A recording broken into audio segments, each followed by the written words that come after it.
Hi everyone, Alex from Team is Jay here, and let me be the one to welcome you to our new budget Sky Striker deck profile. Sky Strikers has been a deck that ever since its debut in Dark Saviors has had a huge impact in the meta and has shaken many formats.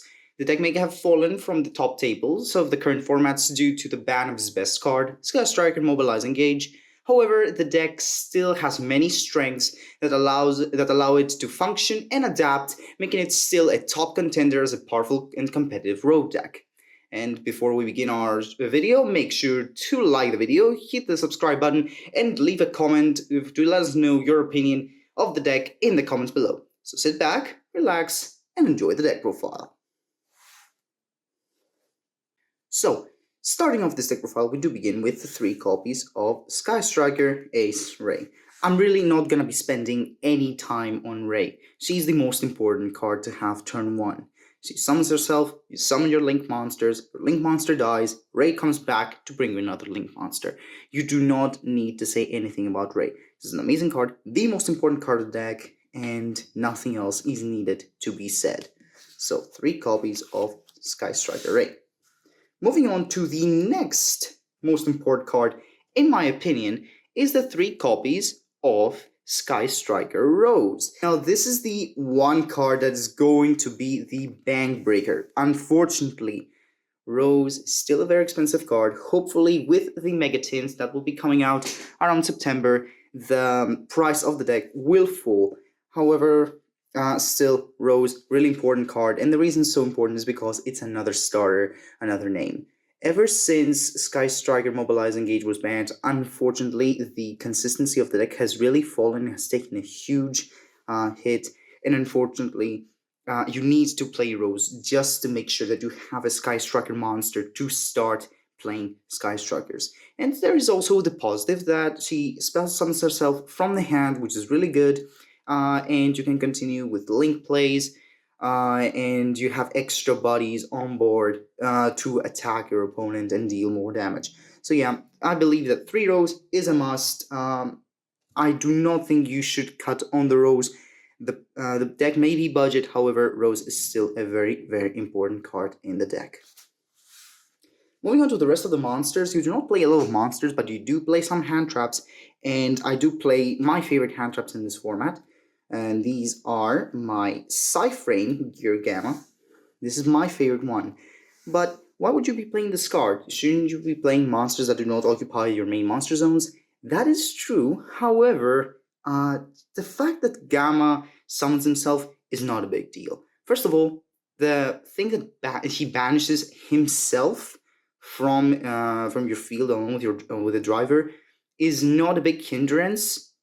Because, again, you get rid of the monsters, so your main monster zones are completely free.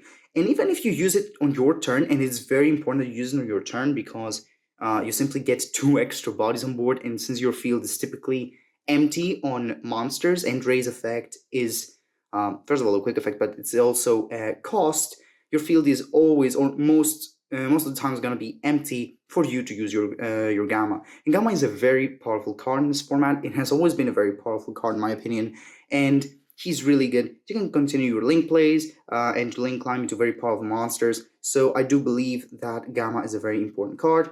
And of course, the one driver, because you're playing Gamma, you need the driver. And the next hand trap I'm playing, I do play the 2 copies of Nibiru. Yes, I do not play any other hand traps. The deck is very control-based and turn 1 control-based, like Sky Striker has always been. And Nibiru is a very, very powerful hand trap. Going second absolutely sucks with strikers, and I have thought of some go second builds that use cards like Pankratops, that use cards like Phantasme. However, I do find most success with this build because of the spells and the traps that stop my opponent that distracts. And I do not want to have a lot of hand traps in my deck because I do not have enough space for my really powerful trap cards. And I do think that playing just Nibiru and just Gamma is good enough. I'm not, to be perfectly honest, I'm not the most, I do not have the greatest knowledge of the current format. I do find the current format to be a little bit of a mess. But I do see a lot of Eldritch, but I also see a lot of Dragon Link, and I hate Dragon Link, and Nibiru is amazing against Dragon Link. So I do believe that two copies of Nibiru is absolutely a must, and I do not want to play any other hand traps at the moment. I may increase the amount of hand traps I'm playing. I may play some effect failures and ass blossoms in the deck, but for now, this is a strictly go first build, so two copies of Nibiru, just fine. Moving on to the spell cards, I do play the three copies of Sky Striker Airspace Area Zero. Now, Area Zero is an amazing card and most important card right now, in my opinion.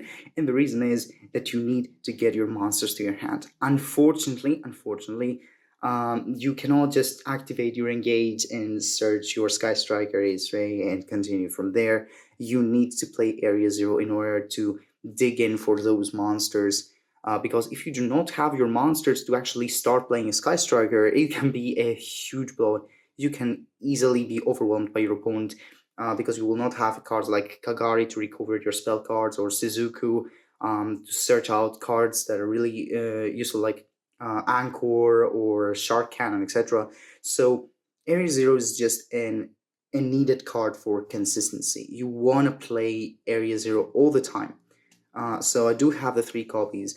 Two copies can also be fine, but the fact that you can pop this card with multi-roll, for example, and get your A out, and you can also search your top three cards in order to search your Sky Striker monsters. Absolutely important. You definitely need to play Area Zero, at least two, but I love it three.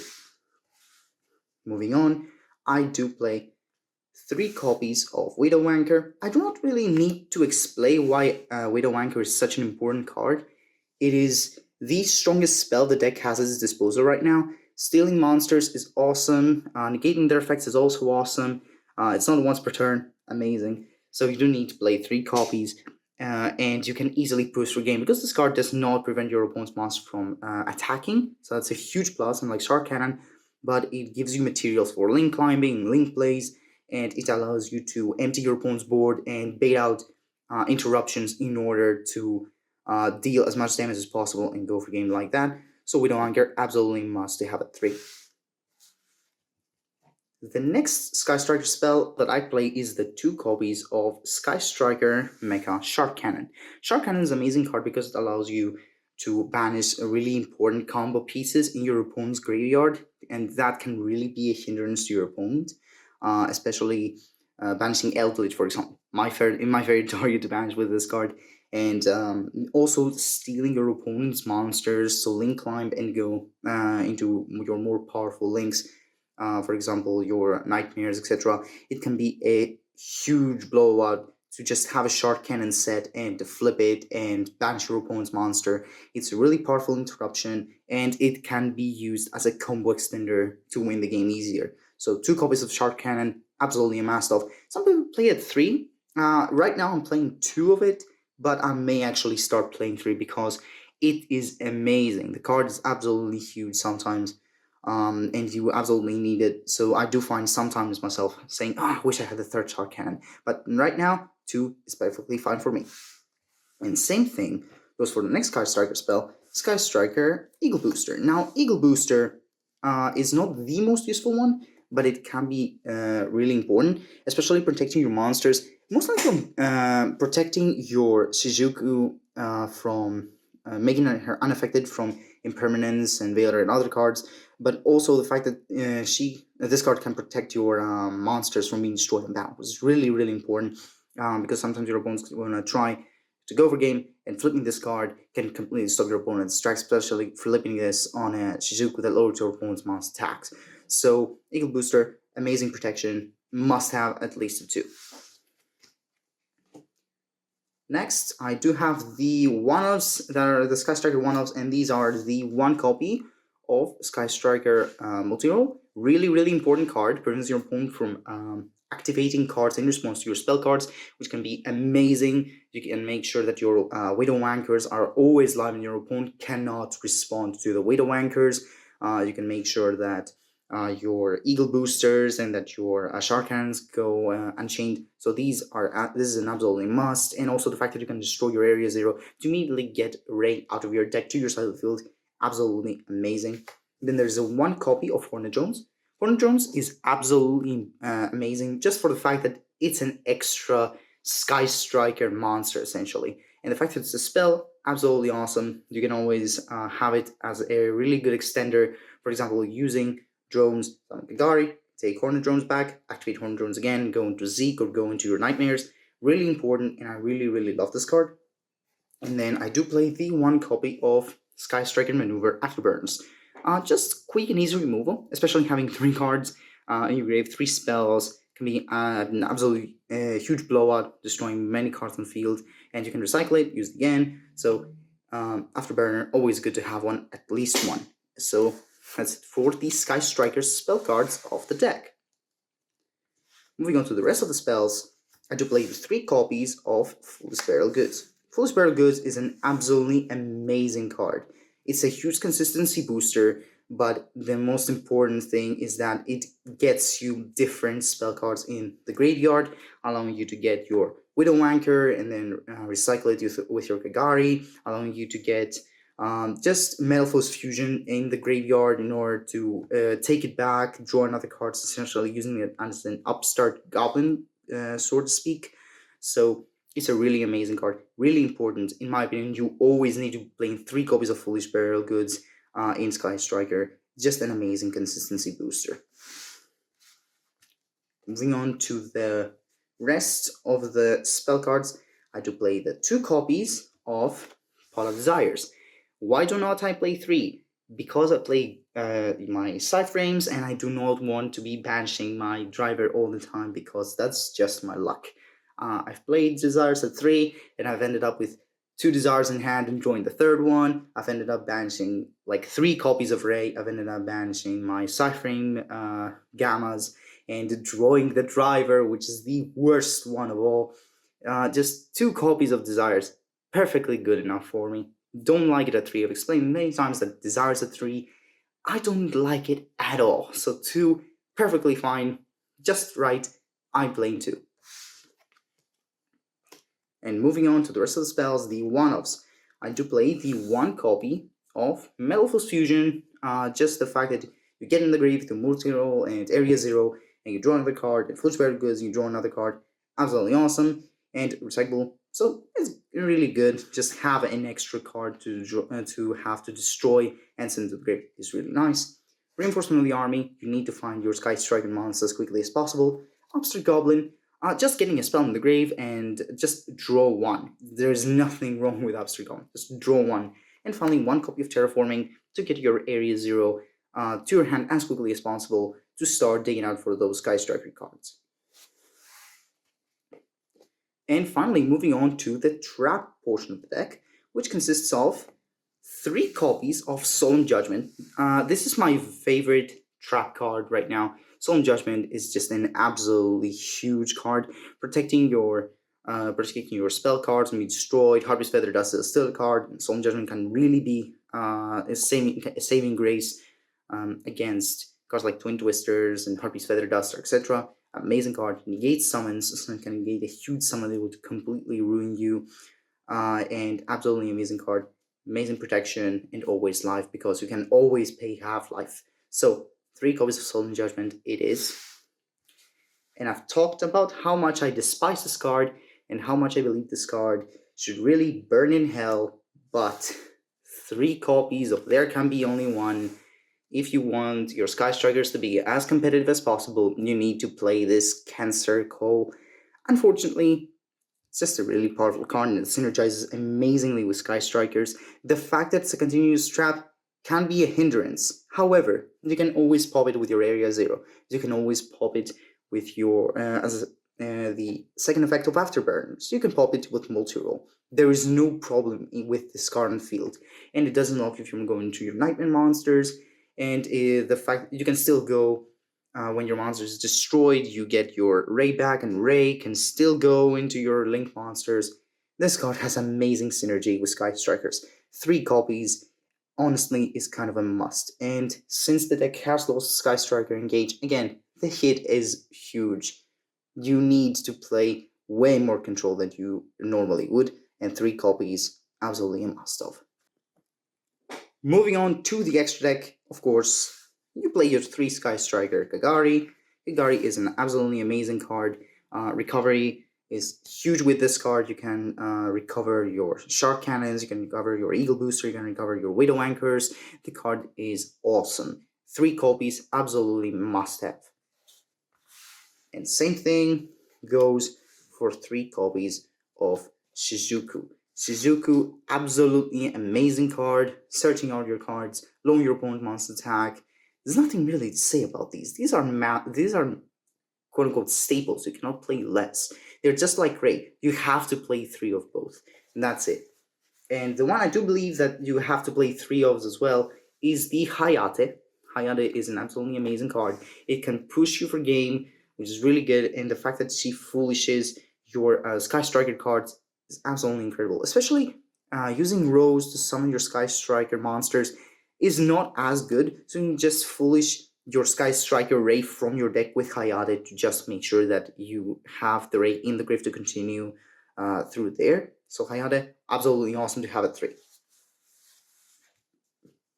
And there is the one kinda not as good as the rest. You do want to play at least one though, just for the fact that you can recover your Ray, and Ray can chain to summon Kaina and prevent a monster from using its effect from attacking, which is really good. And also she can win you in time through gaining life points by activating spell cards. So one Kaina is just good enough in my opinion. And same thing goes for Zeke. Now, Zeke is not the best link to monster Sky Strikers could have asked for, but she's still a really good. She's really good because she can remove monsters from your opponent's side of the field, and she can become a little bit strong. Like 2,500 attack is not that much, but still pretty good and mostly generic. So Zeke is absolutely awesome to have. Just one copy though. For the rest of the monsters, I do play the one copy of Nightmare Phoenix. I do believe that every deck kind of needs Phoenix because spell and trap removal can be really important sometimes, and this card can really help you, especially destroying spells and traps can be huge hindrance, and you can summon it even if you have your there can be only one down. So Phoenix is absolutely awesome, and same thing goes for Unicorn. It's Phoenix, but 3 times better. And you need to play this card. Again, Phoenix and Unicorn are now 50-cent cards. People should be getting these, and these are a must have in pretty much every single deck. And the final 2 monsters that I do play in my deck are Tooling for monsters, these being Topologic Zerovoros and Unchained Abomination. These are right now the most budget friendly and, in my opinion, the strongest link fours you can have right now. Topologic Zerovoros can be amazing in most matches. Just the fact that you can activate his effect just by summoning a monster where he points to, which is really not hard because you do have both your drones and you also have your shark cannon. Just take a monster and summon it where Topologic Zerovoros is.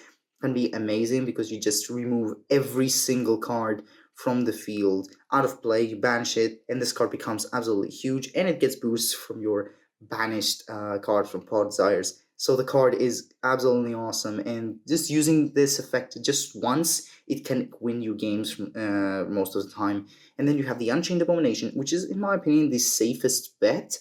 Unchained Abomination's effect to destroy cards all the time is amazing. During the end phase, you destroy. When you destroy a card, for example, with Afterburners, you get to destroy, and when you destroy a monster in battle, you destroy another card. The card is awesome. It's 3k attack, it's really easy to summon, mostly generic, and you're typically link climbing into your monsters, so Unchained Abomination is probably going to be summoned with another link monster, not much of a problem. So these are, in my opinion, the most budget-friendly and most important link monsters you can have in Sky Strikers. I do believe they're amazing. Mostly, I will be summoning my Unchained Abomination, but Zeroboros in certain matches can be just nuking. It can easily win you the game. So these are my 2 favorite link monsters, link forts, the quote-unquote boss monsters of the deck. So I always have them in my Sky Strikers. And that's the deck profile, guys. Thank you so much for watching today's video. If you liked today's video, please make sure to like, subscribe, and hit the notification bell for more epic Yu-Gi-Oh content. Thank you so much for watching today's video, and hopefully we'll see you next time. Take care, everyone.